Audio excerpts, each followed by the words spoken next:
नवदेहर जीवन भर। अब चूंकि अंतर्राष्ट्रीय योग दिवस कल ही है, तो जितने भी भारतवर्ष में ज्ञानी पुरुष हैं, हम सब की बातें सुनेंगे। कल एक दिन जो है हर व्यक्ति कम से कम थोड़ा सा तो जो एक आम नागरिक समझता है योग की परिभाषा, वो ज़रूर योग करेगा। लेकिन सही मायनों में अगर मैं मेरे दिल की बात करूं, तो उदाहरण के तौर पे एक ऐसा व्यक्ति जिसने कभी ज़िंदगी में योग नहीं किया और एक ऐसा व्यक्ति जो जीवन में पूरे अनुशासन सहित योग करता आया है, उन दोनों के व्यक्तिगत जीवन में क्या भिन्नता है, क्या अंतर है। वो व्यक्ति बिना योग के भी जीवित रहता है, अपना जीवन यापन करता है। वो व्यक्ति भी जो पूरे अनुशासन से और योग से पूरी तरह से अपने जीवन में उतार रखा है, वो भी जीवित रहता है। भिन्नता क्या है?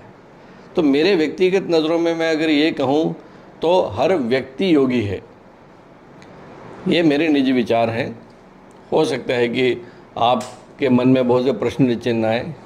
तो मेरे मत में हर व्यक्ति जो शारीरिक रूप से योग करता है, आसन करता है या नहीं करता, वही केवल योगी नहीं है, लेकिन हर व्यक्ति अपने जीवन में योगी है। हर व्यक्ति अपने जीवन में अध्यात्म तत्व से परिपूर्ण है। सवाल केवल ये उठता है कि एक व्यक्ति के जीवन में योग तत्व अगर 100% होना चाहिए तो 20% है, 40% है या 80% है। उससे ये पता होना चाहिए कि हाँ, मैं अभी 80% ही हूँ, मुझे 20% और योग का तत्व अपने जीवन में लाना है। अध्यात्म में अगर मुझे पता है कि नहीं, मैं अध्यात्म में अभी मेरे में 40% की कमी है, तो मैं उसे 40% की कमी करूं। हो सकता है कोई 90 पे हो, कोई 95 पे हो, तो कोई 30 पे। तो केवल और केवल एक आत्म अवलोकन करना, आत्मचिंतन, आत्मिक मूल्य निकालना, वो भी निष्पक्ष भाव से।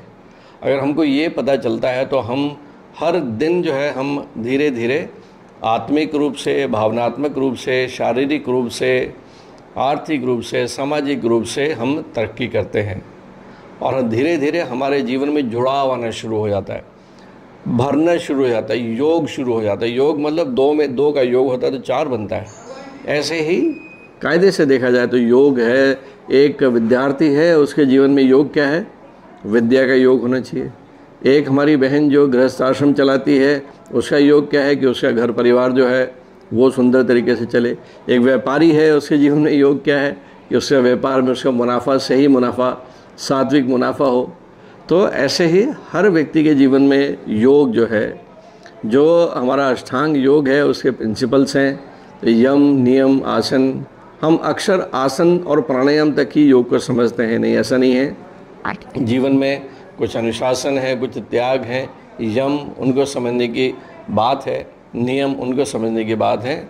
और उसके बाद जो है ये स्पष्ट समझ में आता है कि जीवन के जो पंच कोश हैं, जो हमारा अन्नमय कोश है, हमारा प्राणमय कोश है, हमारा मनोमय कोश है, हमारा ज्ञानमय कोश है, अंत में आनंदमय कोश है, इनको अगर हम थोड़ा बारीकी से समझें तो हर व्यक्ति के जीवन में एक अनुभूति, एक सुखद अनुभूति हर क्षण, हर पल, हर कदम पे विद्यमान रहेगी। जीवन में उपलब्धियों की कमी नहीं होगी। जब उपलब्धियां आती हैं तो एक आत्मसंतोष आता है। आपके जीवन में प्रसन्नता का भाव हर वक्त रहता है, आपका चेहरा खिला रहता है, कभी भी माथे पे सिलवट नहीं आएगी।